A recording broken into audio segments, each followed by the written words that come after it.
दोस्तों ई प्रवेश पोर्टल पर आवंटन जारी कर दिया गया है। अलॉटमेंट आ चुका है। अब अलॉटमेंट प्रोसेस में आपको किस बात का ध्यान रखना है, किस तरह से आपको अलॉटमेंट निकालना है, ये सारा कुछ मैं आप आज इस वीडियो में बताऊंगा। तो इस वीडियो को आपको ध्यान से देखना है, क्योंकि आपके द्वारा की गई एक गलती आपको पूरी काउंसलिंग प्रोसेस से बाहर कर सकता है। इसलिए जैसा मैं आपको बता रहा हूँ, आपको सारी चीजें ध्यान से समझना है, उसके बाद ही यहाँ पर अपना अलॉटमेंट यहाँ पर आपको निकालना है। तो सबसे पहले आप ई प्रवेश पोर्टल पर आ जाएंगे।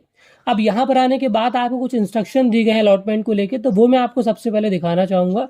जैसे कि ये बोल रहा है, यदि आपको आपकी महाविद्यालय पसंद कॉलेज चॉइस में प्रथम क्रमांक यानी कि जो आपका फर्स्ट प्रेफरेंस है वो अगर आपको अलॉट कर दिया गया है, उसका आवंटन आपको प्राप्त हुआ है, तो उस कंडीशन में आप महाविद्यालय में शुल्क फीस जमा करते हैं या फिर नहीं करते हैं। दोनों ही कंडीशन में आप यहाँ पर काउंसलिंग प्रोसेस से बाहर हो जाएंगे। मतलब आपने जो भी फर्स्ट प्रेफरेंस डाला हुआ था, जो भी कॉलेज आपने डाला हुआ था, अगर वही कॉलेज आपको मिल गया है, मतलब आपको आपकी चॉइस का फर्स्ट कॉलेज मिल गया है, तो उस कंडीशन में यहाँ पर आपको एडमिशन लेना ही पड़ेगा। अगर आप एडमिशन नहीं लेते हैं तो फिर आप अगले राउंड में दोबारा से चॉइस फिलिंग नहीं कर पाएंगे। तो आपके पास एक ही ऑप्शन है, या तो आप एडमिशन ले लीजिए या तो फिर आप सीधा यहाँ पर चॉइस फिलिंग से बाहर हो जाएंगे। तो इस बात का आपको ध्यान रखना है।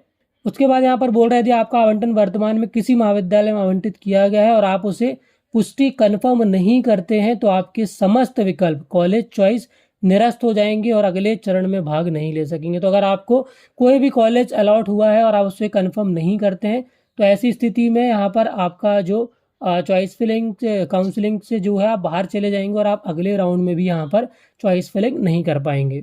उसके बाद अगेन आपसे बोल रहा, अगर आपको प्रथम चॉइस में आपको जो आपने चॉइस फिलिंग की थी, अगर प्रथम चॉइस के अतिरिक्त दूसरा कोई यहाँ पर आपको कॉलेज अलॉट हुआ है दूसरे तीसरे चौथे नंबर का, तो उस कंडीशन में अगर आप उसमें एडमिशन नहीं लेना चाहते हैं, तो आपको एक विकल्प वहाँ पर दिया गया है, ऊपर की चॉइस के लिए सीट आवंटन छोड़ता हूँ। तो यहाँ पर आप उसमें सबमिट कर देंगे। उसके बाद हो सकता है अगले राउंड में आपको जो ऊपर की चॉइस है, जो ऊपर के प्रेफरेंसेस हैं, उसके लिए आपको यहाँ पर एडमिशन दे दिया जाए या फिर आपका नाम वहाँ पर आ जाए। उसके बाद नीचे यहाँ पर हम बात करें, एनसीटी को छोड़कर सभी पाठ्यक्रमों में विद्यार्थी को सीधे शुल्क भरने का विकल्प उपलब्ध होगा। मतलब एनसीटी कोर्स जो कि बीएड एमएड वगैरह, उसमें उसके अलावा बाकी सभी कोर्सेज की जो फीस है एडमिशन की, वो आप ऑनलाइन सबमिट करके अपना जो एडमिशन है वो कंफर्म कर सकते हैं। एनसीटी कोर्स के लिए आपको हो सकता है कि संबंधित विद्यालय में जाकर, विश्वविद्यालय में जाकर आपको जो है वहां पर इसकी फीस सबमिट करना हो। तो यहाँ पर ये जरूरी इंस्ट्रक्शन मैंने आपको बता दिए हैं। अब यहाँ पर अलॉटमेंट निकालने के लिए आप होम पेज पर आएंगे, यहाँ पर लॉगिन पर क्लिक करेंगे, स्टूडेंट में क्लिक करेंगे।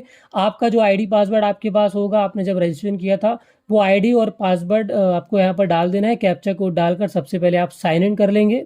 अब यहाँ पर देखिए, साइन इन करने के बाद आपके सामने लेफ्ट हैंड साइड मेन्यू में दो ऑप्शन आपको सबसे ऊपर दिख रहे होंगे, जो कि न्यूली यहाँ पर ऐड हुए। सबसे पहले आपको कट ऑफ राउंड 1 दिखा रहा है, उसके बाद यहाँ पर अलॉटमेंट राउंड 1 दिखा रहा है। तो सबसे पहले यहाँ पर हम कट ऑफ राउंड 1 वाले ऑप्शन में क्लिक करते हैं। उसके बाद यहाँ पर देखिए, जितने भी कॉलेजेस आपने डाले हुए हैं पूरी लिस्ट आपको यहाँ पर दिखाई जा रही है। तो इस बात को यहाँ पर आपको देखिए, जो ग्रीन कलर का दिख रहा है, जहाँ पर ग्रीन कलर से सेलेक्ट किया गया, मतलब ये वाला कॉलेज आपको यहाँ पर मिल गया है। तो आपको यहाँ पर जितने भी प्रेफरेंसेस आपने डाले हैं, उसके अकॉर्डिंग यहाँ पर जो भी चॉइस आपको मिली है वो आपको एक बार चेक कर लेना है। यहाँ पर आप उसे कट ऑफ में चेक कर सकते हैं, कितने परसेंटेज में यहाँ पर कट ऑफ लिस्ट गिरी है वो भी आप नीचे से चेक कर सकते हैं। मैंने आपको पिछले वीडियो में बताया था। अब अगर यहाँ पर जो भी चॉइस आपको मिला है, उसको अगर अलॉटमेंट आप निकालना चाहते हो, तो यहाँ पर देखिए सेकंड ऑप्शन में आपको चले जाना है, अलॉटमेंट राउंड 1, इस पर आप क्लिक करेंगे। उसके बाद यहाँ पर आप देख सकते हैं स्टूडेंट बेसिक डिटेल्स आपको शो कर रहा है, कॉलेज का नाम आ रहा है, कौन सा कॉलेज आपको अलॉट हुआ है। उसके बाद आप स्क्रॉल कर नीचे आ जाएंगे, तो यहाँ पर देखिए आपको दिया गया है, तो यहाँ पर आप एडमिशन लेना चाहते हैं, तो आपको यहाँ पर चेक बॉक्स पर टिक करना है। देन यहाँ पर नीचे आपको एक ऑप्शन दिया गया है, स्वीकृत करें, इस पर आप क्लिक करेंगे। उसके बाद देखिए आपके मोबाइल नंबर पर एक ओटीपी जाएगा, तो वो ओटीपी सिंपली यहाँ पर आपको एंटर कर देना है। उसके बाद यहाँ पर वेरीफाई ओटीपी बटन पर आप क्लिक कर देंगे। ओटीपी वेरीफाई करने के बाद आपके सामने देखिए इस तरह का नीचे पेज ओपन हो जाएगा। अब यहाँ पर आप नीचे आ जाएंगे, अप्लाइड स्कॉलरशिप का सबसे पहले आपसे ऑप्शन पूछ रहा है, तो यहाँ पर देखिए छात्रवृत्ति स्कॉलरशिप का ऑप्शन आ रहा है, इस पर आप क्लिक करेंगे। अब यहाँ पर इसमें से कोई भी स्कॉलरशिप अगर आप सेलेक्ट करते हैं, तो यहाँ पर आपकी जो फीस है वो देखिए माफ हो सकती है। जैसे कि यहाँ पर अगर आपके माता या पिता का संबल कार्ड बना हुआ है या फिर भवन सनिर्माण कार्ड उनका बना हुआ है, तो यहाँ पर मुख्यमंत्री जन कल्याण शिक्षा प्रोत्साहन योजना का आपको ऑप्शन दिया गया है। उसके अलावा मुख्यमंत्री बाल सेवा योजना, लाडली लक्ष्मी योजना और मुख्यमंत्री मेधावी विद्यार्थी योजना। तो इसमें से आप अगर किसी भी स्कॉलरशिप के लिए एलिजिबल हैं, तो इसका बेनिफिट आप जरूर लीजिए। यहाँ पर आपको फीस में यहाँ पर डिस्काउंट मिल जाता है। तो यहाँ पर जो कैंडिडेट है वो यहाँ पर मुख्यमंत्री जन कल्याण योजना के लिए पात्र है, तो ये ऑप्शन यहाँ पर हमने सेलेक्ट कर लिया है। अगर आप इसके लिए एलिजिबल नहीं होंगे तो आप यहाँ पर इस ऑप्शन को स्किप कर पाएंगे, बट यहाँ पर देखिए अगर आप एलिजिबल हैं तो आपको डिस्क्रिप्शन डालना होगा। डिस्क्रिप्शन में आप लिख सकते हैं जैसे कि यहाँ पर संबल कार्ड बना है तो सिंपली यहाँ पर आप लिख दीजिए संबल कार्ड। उसके बाद यहाँ पर लेबर कार्ड या फिर अपना संबल कार्ड आपको अपलोड भी करना होगा, आपकी माता या पिता का या फिर दोनों का संबल कार्ड यहाँ पर आप साथ में स्कैन कर लीजिए, या फिर किसी एक का बना है तो किसी एक ही का यहाँ पर आप उसको स्कैन कर लीजिए और फिर उसका जो जेपीजी फाइल है वो तैयार कर लीजिए और यहाँ पर चूज फाइल में क्लिक करके आप उस फाइल को यहाँ पर अपलोड करेंगे। उसके बाद यहाँ पर नीचे चेकबॉक्स पर आपको टिक करना है विद्यार्थी के माता पिता का मध्य प्रदेश शासन के श्रम विभाग एवं असंगठित कर्मकार के रूप में पंजीयन होना अनिवार्य, यहाँ पर आपको टिक करना है। उसके बाद यहाँ पर नीचे आपको सेव स्कॉलरशिप का ऑप्शन मिल जाएगा, इस पर आप क्लिक कर देंगे। उसके बाद यहाँ पर आपकी जो स्कॉलरशिप है वो सेव हो जाएगी, मतलब यहाँ पर आपको उसका जो बेनिफिट है वो मिल जाएगा और वो ऑप्शन यहाँ पर देखिए अलग हो जाएगा। अब यहाँ पर आपको नीचे आ जाना है। अब यहाँ पर आपको जो भी सब्जेक्ट अलॉट हुआ है उसके लिए आपको जो कोर्स अलॉट हुआ है उसके लिए आपको सब्जेक्ट का सिलेक्शन करना होगा। तो मेजर सब्जेक्ट यहाँ पर आपको ऑटोमेटिक आपने सेलेक्ट किया हुआ है। माइनर यहाँ पर आपको सेलेक्ट करना है, तो यहाँ पर पूरी लिस्ट आपको नीचे दी गई है। तो जो भी सब्जेक्ट्स यहाँ पर आप करना चाहते हैं वो सब्जेक्ट यहाँ पर आपको सेलेक्ट कर लेना है। जैसे यहाँ पर हम बायोटेक्नोलॉजी सेलेक्ट कर लेते हैं। उसके बाद यहाँ पर आप नीचे आ जाएंगे। अब यहाँ पर माइनर सब्जेक्ट के बाद MDC सेलेक्ट एनीवन। अब यहाँ पर आपको एक सब्जेक्ट और सेलेक्ट करना है, तो इसमें से जो भी सब्जेक्ट यहाँ पर आप सेलेक्ट करना चाहते हैं तो यहाँ पर आप कर सकते हैं। यहाँ पर हम फिजिकल एजुकेशन सेलेक्ट कर लेते हैं।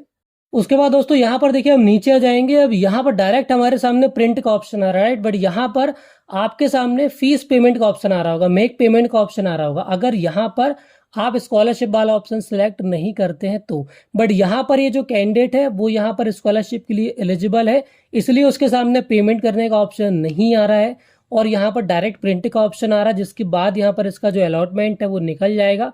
अब यहाँ पर देखिए हम प्रिंट बटन पर जैसे ही क्लिक करते हैं तो हमारा जो अलॉटमेंट है वो देखिए इस तरह से तैयार हो चुका है। इसको हम डायरेक्टली यहाँ पर प्रिंट कर सकते हैं। इसका जो फीस पेमेंट है वो यहाँ पर देखिए नहीं लगा है, आप देख सकते हैं यहाँ पर 00 शो कर रहा है। तो आपके केस में यहाँ पर आपको फीस पेमेंट करना होगा। यहाँ पर आपके सामने पेमेंट का ऑप्शन आएगा, समथिंग यहाँ पर 1000 रुपये आपका जो फीस है वो कोर्स के अकॉर्डिंग यहाँ पर रहता है। तो लगभग यहाँ पर 1000 रुपये का पेमेंट आप जैसे ही मेक पेमेंट में क्लिक करेंगे तो आपको ये पेमेंट पेज में रिडायरेक्ट करेगा। वहाँ पर आप UPI से या फिर जिस तरह से आपने अपना रजिस्ट्रेशन किया था जब ई प्रवेश का, तो जैसे आपने ई प्रवेश रजिस्ट्रेशन का पेमेंट किया था बिल्कुल उसी तरह से यहाँ पर आप इसका फीस पेमेंट कर सकते हैं। और फीस पेमेंट करने के बाद आपका भी कुछ इस तरह से यहाँ पर अलॉटमेंट आ जाएगा, जिसके बाद दोस्तों यहाँ पर आपका जो कोर्स है वो यहाँ पर कंफर्म हो जाएगा, आपकी सीट यहाँ पर कंफर्म हो जाएगी। और सीट कंफर्म और अलॉटमेंट निकलने के बाद अब यहाँ पर इस अलॉटमेंट को आपको संबंधित इंस्टीट्यूट में चले जाना है। यहाँ पर देखिए आपको दिया गया है, तो यहाँ पर डॉक्यूमेंट की आपको लिस्ट दी गई है। यहाँ पर जो भी डॉक्यूमेंट है वो सारे डॉक्यूमेंट्स की फोटोकॉपी और ओरिजिनल डॉक्यूमेंट आपको लेकर चले जाना है संबंधित महाविद्यालय में, जहाँ पर सारे डॉक्यूमेंट और ये अलॉटमेंट आपको सबमिट कर देना है। जिसके बाद आपकी जो एडमिशन प्रोसेस है वो पूरी तरह से कंप्लीट हो जाएगी और आपका एडमिशन यहाँ पर कंफर्म हो जाएगा। तो यहाँ पर दोस्तों मैंने आपको कट ऑफ से लेकर अलॉटमेंट से लेके एडमिशन फीस से लेकर डॉक्यूमेंटेशन तक का कंप्लीट प्रोसेस बता दिया है। आई होप यहाँ पर सारा कुछ आपको समझ में आ गया होगा। फिर भी अगर कोई डाउट रह जाता है तो आप मुझे कमेंट करके बताइए, उसके लिए मैं अलग से वीडियो लेकर आ जाऊंगा। आगे भी अगर इससे रिलेटेड कोई भी डिटेल्स देखना चाहते हैं तो चैनल को सब्सक्राइब करके बेल आइकन को प्रेस कर लीजिए। कोई भी अपडेट आता है तो सबसे पहले आप तक इसका नोटिफिकेशन पहुंच जाएगा, उसके लिए बेल आइकन को प्रेस कर लीजिएगा।